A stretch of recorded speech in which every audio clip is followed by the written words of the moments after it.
이제 곧 가나안에 들어갈 백성들을 향해서 모세는 이 가나안 문턱인 모압 평지에서 참으로 신신당부를 하고 있습니다. 신명기란 말 자체가 신신당부하는 계명이다라고 그랬죠. 그 땅에 들어가서 패배하지 않게 하기 위해서 준비시키고 무장시켜야 될 영적 태도가 무엇인지를 알려주고 있는데, 그 메시지의 근거를 광야에서 이제껏 저들이 범했던 실수와 그 불신앙의 패착들을 상기시키면서 그 실패의 사건을 통하여 교훈하려는 그런 의도로 설교를 이제 하고 있는 겁니다. 뭐 이스라엘의 실패가 이제 한둘이 아닙니다만, 오늘 이후 이 9장의 내용은 대표적으로 두 가지 사건을 소개합니다. 금송아지 사건과 가데스 바네아에서 정탐 사건을 제시하고 있습니다. 그래서 오늘은 그 중에 금송아지 사건에 해당하는 본문만 다루도록 하겠습니다. 저번 시간에 모세는 저들이 가나안에 들어가는 의미에 대해서 혹시라도 스스로들 착각하지 않게 하기 위해서 분명히 말해주고 시작합니다. 핵심이 뭐였던가요? 너희들이 거기 들어갈 자격이나 실력이 있어서 들어가는 게 아니다. 그래서 거기에 들어가 뭔가 보란듯이 그 땅을 누리고 교만하고 방자하게 살라고 들여보내는 것이 아니라고 하셨죠.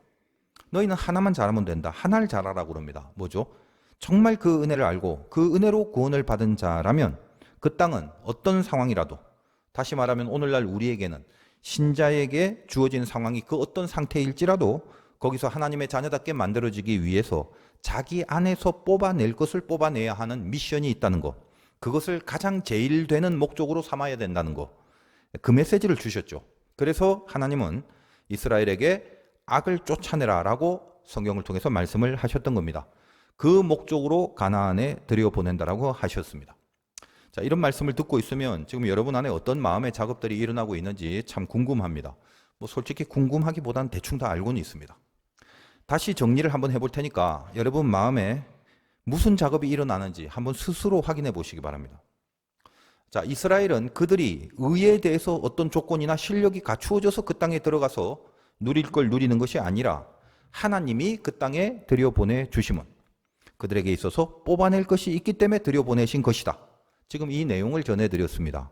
모세가 했던 9장 앞부분의 설교의 내용을 제가 이제 요약을 해드린 겁니다. 자, 여러분들이 방금 이 말씀을 들으면 어떤가요? 그래, 맞아. 참 그 깊은 메시지야. 저들이 잘나서 들어간 게 아니란 걸 알아야지. 그럼 하나님의 은혜로 들어갔는데 그 안에 들어가서 모든 죄성을 다 뽑아내는 일에 집중해야 될 거 아니냐. 그지? 맞는 말이야. 참 좋은 내용이야. 은혜 받았어. 아, 이제 마치고 점심 맛있게 먹고 집에 가야지. 자, 그러고 계시지는 않나요? 성경 이야기를 동화책으로 보시면 의미가 없습니다. 혹시 나하고 상관없는 어떤 다른 나라의 역사책으로 보셔도 그래도 안 됩니다. 모든 내용에서 드러나는 메시지는 전부 다 나를 향한 하나님의 말씀입니다.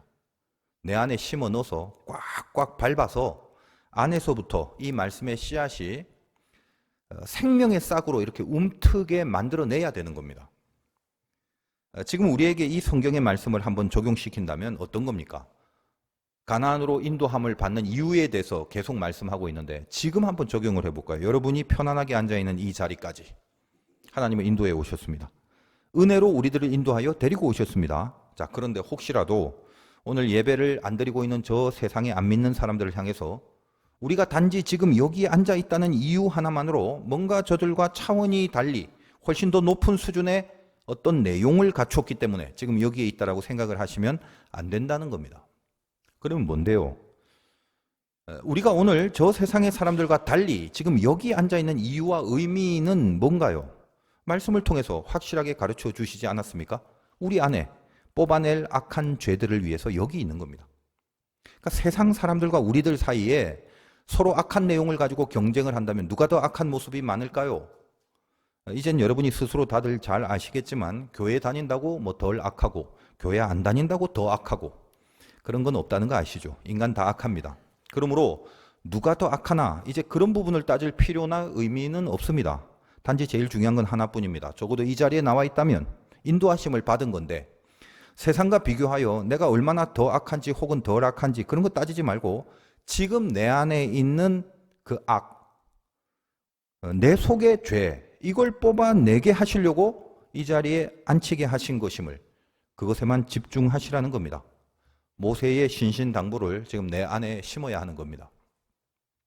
만약에 우리가 바로 이런 마음 자세 없이 세상과는 다른 거룩한 신자랍시고 폼 잡고 앉아있기만 한다면 주님이 우리의 모습을 보시고 얼마나 미식거리고 토하실 것 같겠습니까? 전혀 거룩하지 않는데 이 자리에 앉아있는 것 하나만으로 세상보다 우월하고 월등한 거룩한 백성이라고 스스로 자처한다면 얼마나 하나님이 우리를 보시고 속이 안 좋으시겠냐 이 말이에요. 바리새인이라는 것은 바로 이런 걸 말하는 거죠. 구별된 신앙도 없으면서 구별된 자리에만 앉아서 자기가 뭔가 잘나서 여기에 있는 것으로 착각을 하고 세상의 악은 막 지적하면서 자기 안의 악은 그대로 방치하고 있는 그 모습이 딱 바리새인의 모습과 동일하다는 것입니다. 누가복음 18장 9절에서 14절까지의 내용을 바리새인에 대한 설명인데 제가 읽어드리도록 하겠습니다. 또 자기를 의롭다고 믿고 다른 사람을 멸시하는 자들에게 이 비유로 말씀하시되, 이 사람들 누구예요? 바리새인들이죠. 두 사람이 기도하러 성전에 올라가니 하나는 바리새인이요 하나는 세리라. 바리새인은 서서 따로 기도하여 구별된 자리에 갔습니다. 이르되 하나님이여 나는 다른 사람들 곧 토색 불이 간음하는 자들과 같지 아니하고 이 세리와도 같지 아니함을 감사하나이다. 나는 일에 2번 금식 소득의 11조 그렇게 드립니다. 그러나 세리는 어때요? 멀리 서서 감히 눈을 들어 하늘을 쳐다보지도 못하고 다만 가슴을 치며 이르되 하나님이여 불쌍히 여기소서 나는 죄인이로소이다 하였느니라. 내가 너희에게 이르노니 이에 저 바리새인이 아니고 이 사람이 의롭다 하심을 받고 그의 집으로 내려갔느니라. 무릇 자기를 높이는 자는 낮아지고 자기를 낮추는 자는 높아지리라 하시니라. 우리가 저 세상 사람들과 다르다면 그것은 단지 우리에게 죄를 뽑아낼 기회를 이 자리에서 허락하시고 있다는 점입니다. 우리가 저 세상에 비해서 더 악하거나 덜 악하거나 그런 문제가 아닙니다. 그거 갖고 가치의 비중을 따지는 게 아니죠. 우리는 뭐죠? 기회를 얻었다는 사실입니다. 그것만으로 얼마나 감사한 자리인지 모릅니다. 그러니 아예 기회조차 없는 저 세상 사람들에 비해서 우리가 만약에 이 기회를 얻었음에도 불구하고 저들과 동일하다면 실은 그것보다 더 안타깝고 허망한 일이 어디에 있겠습니까? 그러므로 여러분들이 이렇게 매주 주일만 되시면 나오는 이 자리, 지금 앉아있는 그 자리는 편하고 따뜻한 그런 방석이 놓여져 있는 자리가 아닙니다. 마치 거룩한 백성인 양, 평생 세상에서 죄 하나 안 짓는 사람인 양 그렇게 폼을 잡고 앉아있는 그렇게 쉬운 자리가 아니라는 말씀입니다. 여기서 죄를 뽑아내지 않으면 적어도 그 결단과 그 노력을 하늘 앞에 보이지 않으면 오히려 저 밖에 있는 자들보다 훨씬 더 어리석고 불쌍해지는 참남한 자리가 될 수 있음을 깨달아서 바짝 긴장하고 영적인 모든 촉각을 곤두세워야 하는 그 자리라는 것을 명심해야 한다는 것입니다. 만약에 여러분들이 이렇게 신랄한 지적을 받고 있음에도 불구하고 또 여전히 그 상태로 자리만 채우고 가신다면 하나님의 마음을 참으로 안타깝게 하시는 일이 될 것입니다. 하고 싶은데 연약하고 부족해서 못하는 거하고 안 하겠다고 아예 벽을 쳐버리는 거하고 이거는 다른 겁니다. 마귀가 안에 들어가 있는 사람들은 특징이 분명합니다. 지적을 받으면 분노합니다. 스데반 집사의 설교를 듣고 지적을 받은 자들의 모습이 그러했습니다. 그래서 돌을 들고 쳐버립니다. 싫다는데 왜 지적질이냐라는 겁니다. 여러분들 중에 혹시라도 말씀을 들으면서 이렇게 화가 올라오는 사람들이 있다면 이거 매우 위험하고 심각한 상태임을 깨달으셔야 합니다. 개중에는 말씀을 전하는 제가 개인적으로 마음에 안 들고 못마땅해서 제가 전하는 말씀에 화가 올라오는 사람들이 있을지도 모르겠습니다. 저를 인간적으로 미워하시는 경우라면 그거는 뭐 제가 못났고 제가 잘못이 많아서 그런 겁니다. 그래서 혹시 그런 분이 계신다면 못나고 부족한 제가 용서를 구합니다. 그러나 성경이 전하는 하나님의 말씀을 거역하려고 분노가 올라오면 정말로 간절하게 자기 안에 마귀의 힘을 물리쳐 달라고 기도하셔야 하는 겁니다. 하나님은 그의 백성들을 말씀의 줄로 메어서 하나님의 나라로 반드시 이끌어 가시려고 오늘도 특심으로 우리를 붙들고 계십니다. 그럼에도 그 줄을 뿌리치고 절대로 그 말씀의 줄에 매이지 않겠다고 영적인 저항과 요동을 치는 자들이 있었으니 하나님은 그런 자들을 오늘 말씀의 제목인 목이 곧은 백성이다 라고 하시는 겁니다. 오늘 시작하는 본문 6절을 다시 한번 읽어보겠습니다. 그러므로 네가 알 것은 네 하나님 여호와께서 너에게 이 아름다운 땅을 기업으로 주신 것이 네 공의로 말미암음이 아니니라. 너는 목이 곧은 백성이니라. 목이 곧다라는 표현이 성경에서 자주 등장합니다. 히브리어로 케쉐라고 하는데 원래의 뜻이 뭐냐면 멍에를 매지 않으려고 날뛰는 소의 모습을 표현하는 말입니다. 오늘 본문 내용의 핵심적인 사건은 이스라엘이 금송아지를 만든 내용인데 저는 개인적으로 예전부터 왜 하필 그 많은 우상의 형상 중에 이 소의 형상을 만들었을까를 궁금하게 생각해 왔습니다. 그래서 보통 이제 시중에서 해석을 하는 당시 소라는 것이 애굽의 신 중에 아피스라는 이 소의 모습의 신이었다. 그렇게 또 이해를 해 왔고, 또 이 소라는 이미지가 풍요나 다산을 반영하기 때문에 또 그러했다라는 그 정도로 이해를 해 왔었는데, 그 정도의 이유 때문이 아니라 훨씬 더 깊은 영적 이유가 있다는 것을 오늘 본문을 묵상하는 가운데 깨닫게 됐습니다. 목이 곧은 백성이 소의 형상을 만들었다는 것입니다. 말씀을 거역하는 반항과 거역의 상징을 저들도 모르는 사이에 소라는 형상으로 만들어서 자기들이 목이 곧은 백성임을 스스로 보여주고 있다는 말씀을 주셨습니다.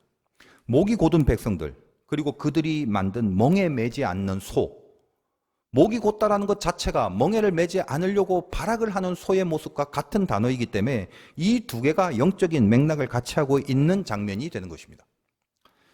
이스라엘은 그들의 광야 세월 동안 금송아지 만든 사건, 그거 달랑 한 번만 하나님을 거역한 게 아닙니다.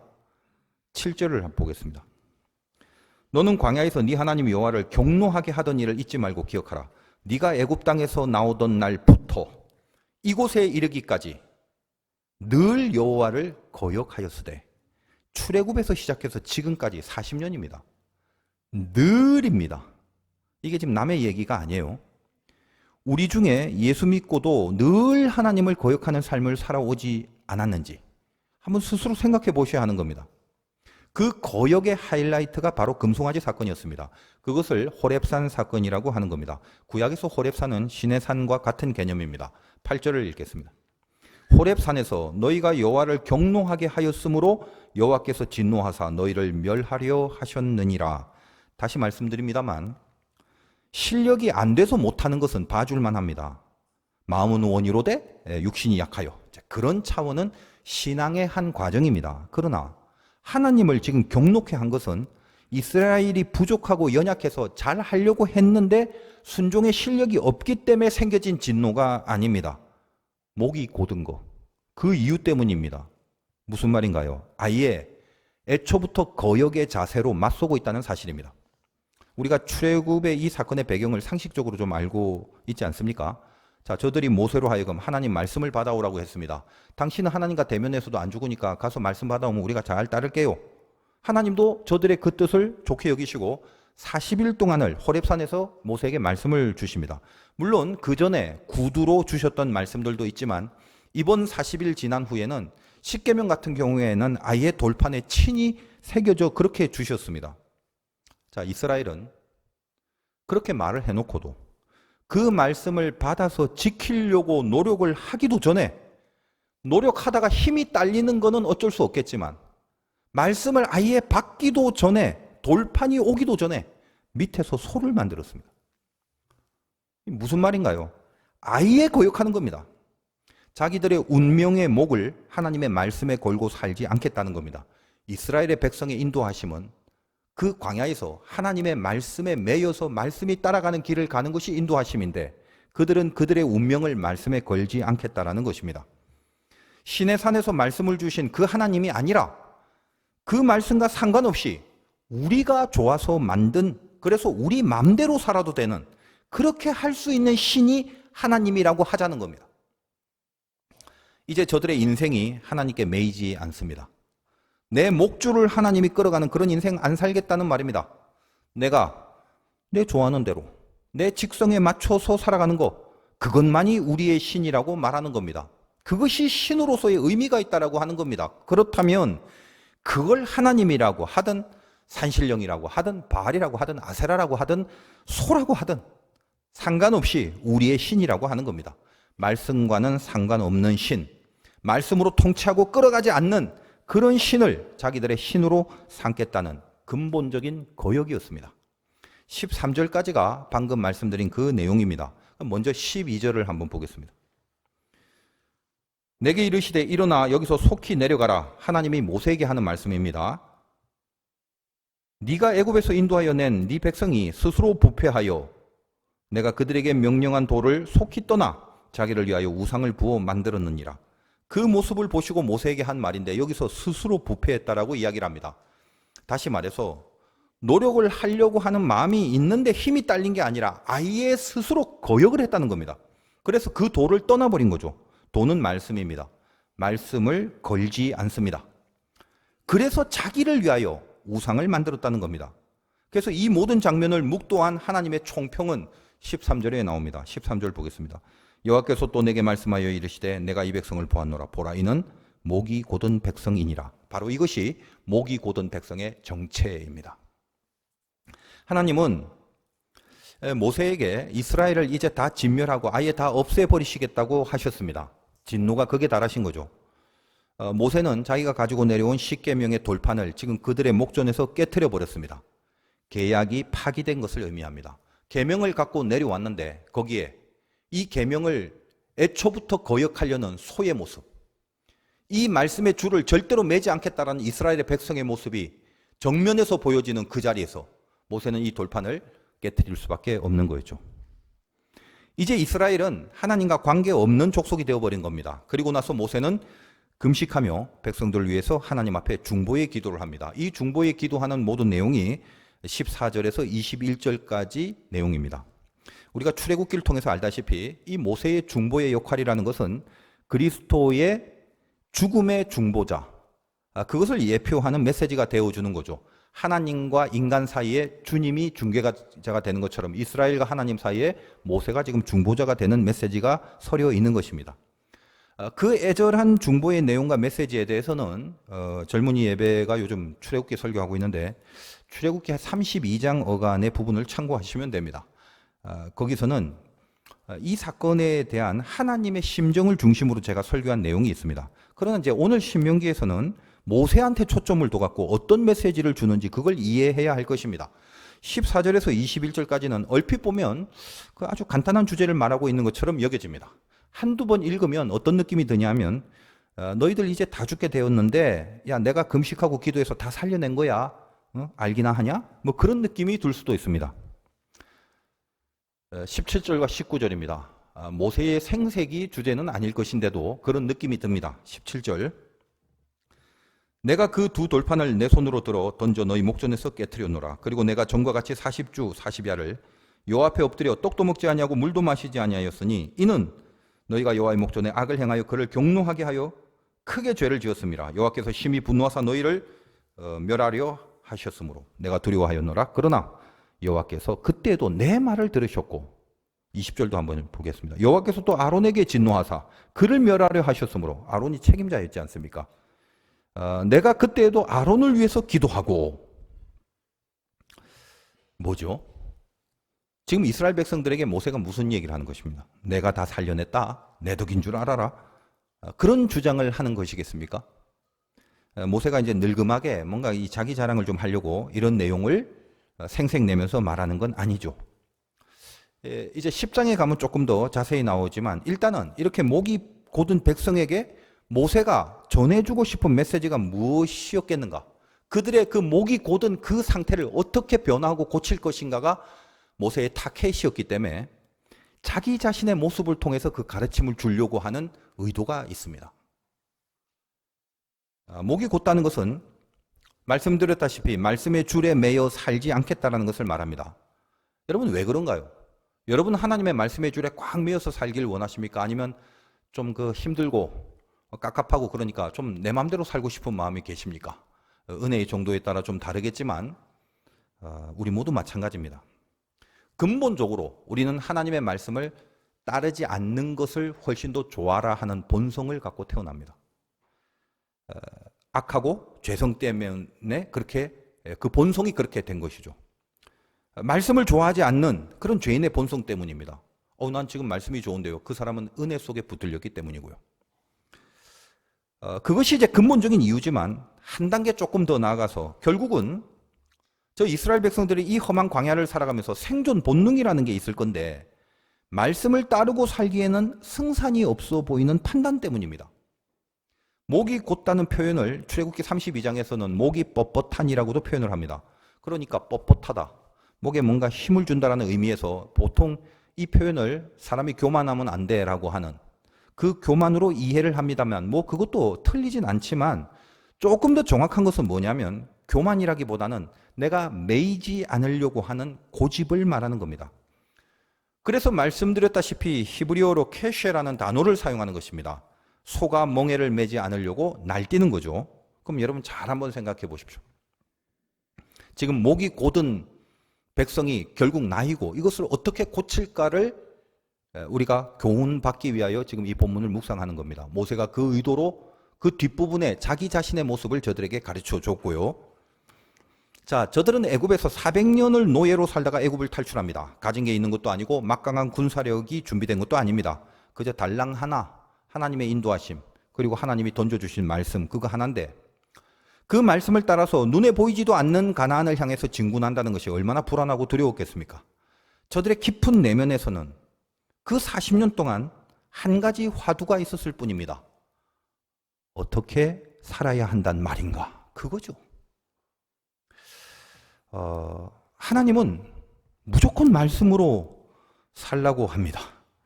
이스라엘은 그것만으로는 도무지 승산이 없어 보이는 현실과 현장 속에 있습니다. 어제 그 청년 2명하고 대화를 하는데 둘 다 오래된 직장 생활을 했던 사람들입니다. 여러분 직장, 회사 이거 돈 벌려고 있는 거죠. 세상을 주도하는 가장 강력한 힘은 맘몬입니다. 돈의 신이죠. 돈을 버는 게 목적인 게 세상의 일이라는 겁니다. 뭐 그게 뭐 틀린 건 아니죠. 세상은 어차피 그렇게 돌아갑니다. 돈을 벌려면 어떤 회사든지 간에 결국은 뭐냐? 영업입니다. 물건을 돈을 주고 사게 해야 한단 말이에요. 그래서 바이어 접대라는 말이 이 세상의 모든 회사의 가장 중요한 일이 되어 있는 겁니다. 그 접대의 내용들이 하나같이 죄성 가득한 내용들입니다. 거기서 예수 믿는 자들이 어떻게 버티고 헤쳐나갈 수 있다는 말인가? 참 어렵습니다. 그 과정 중에 벌어지고 경험한 모든 죄악의 에피소드들을 그렇게 오랫동안 직장 생활했던 두 청년이 서로 그렇게 말을 하는데 제가 이렇게 문득 보니까 이 신앙 좋은 착한 친구들이 참 이런 세상에서 살기가 힘들겠다는 생각이 짠하게 생기더라고요. 그러면서도 참 귀하고 감동이 되는 것은 이런 세상에서 이들이 믿음으로 살아내는 모습들을 제가 알고 그것이 분명하기에 참 그럼에도 귀하구나 라는 생각을 또 하게 만들었습니다. 이스라엘 백성이 어떻습니까? 목이 곧을 수밖에 없는 현실 안에 던져진 것입니다. 하나님의 말씀만으로는 살기가 너무나 버거워버리는 현장 속에 던져져 있는 것입니다. 말씀의 줄에 매인다면 이것도 못하고 저것도 못할 건데 그러면 과연 살아낼 수 있을까? 늘 그 두려움이 엄습합니다. 그렇다고 목이 곧은 채로 살다간 하나님의 진노를 피할 수가 없는 겁니다. 자, 여기서 우리가 정말 깊은 자기 통찰을 필요로 합니다. 그래, 현실이라는 게 있지. 그러면 어쩔 수 없으니까 이해를 해줄까? 막 적당히 타협하고 살면서 말씀으로만 사는 게 아니라는 것을 그걸 이해를 해주면 되겠니? 하나님이 그렇게 물으실 것 같습니다. 마치. 그리고 그 모든 것에 대한 총체적 증명을 이미 하나님은 광야에서 보여주십니다. 안다. 현실 이해해 줄게. 그러면 먹여줄게. 세상에서 굶게 하지 않고 잘 먹여주고 잘 입혀줄 테니까 너희들 살아가는 걱정 하지 마. 그 걱정 안 하게 만들어주면 이제 바른 길로 갈 거라고 말하겠지. 이제껏 너희들이 목이 곧은 이유는, 목이 곧을 수밖에 없는 이유는 말씀만으로는 못 살기 때문에 살아야 되잖아. 근데 그것만으로는 못 살기 때문에 그렇게 목이 곧아진 거라고 말하지 않냐? 내가 그거 충분히 이해한다. 먹고 사는 거 걱정 다 해결해 줄 테니까 그렇다면 바른 길을 가는지 한번 보자. 그것 때문에 먹고 사는 게 힘들어서 목이 곧을 수밖에 없다라면 그래서 그렇게 해줬더니 금송아지나 만들고 살더라. 죄나 짓고 살더라라는 것입니다. 그것이 만나 사건을 통해서 이제 꼭 광야 시험을 통해서 제가 여러분에게 설명해 드린 메시지 아니겠습니까? 그걸 어떻게 해요? 출애굽 이후 지금까지 늘 아까 늘이라고 했죠. 만나로 먹여주고 메추라기로 먹여주고 반석에서 마시게 하고 옷과 발이 헤어지지 않게 해줘도 늘 하나님을 거역하는 것 말고는 없더라는 것입니다. 그렇다면 잘 생각해야 하는 겁니다. 스스로 여러분 착각하시면 안 돼요. 여러분들이 세상에서 이 각박한 현실 속에서 말씀에 목을 메고 살다간 못 살 것 같아서 목을 곧게 할 수밖에 없다는 그런 얍실한 핑계를 대지 말란 말이에요. 어제 그 친구들의 대화 중에 이런 말을 합니다. 그렇게 죄를 짓고 술과 향락에 쩔어서 접대하는 사람들이 그걸 어쩔 수 없는 회사의 사정상 어쩔 수 없이 하는 게 아니라 지도 좋아서 그렇게 한다고 말합니다. 딩동댕입니다. 그게 죄인된 인간의 성향입니다. 여러분 어떻게 살 건지 고민이 되시나요? 하나님은 성경을 통해서 얼마나 많이 그 부분을 가르쳐주고 있습니까?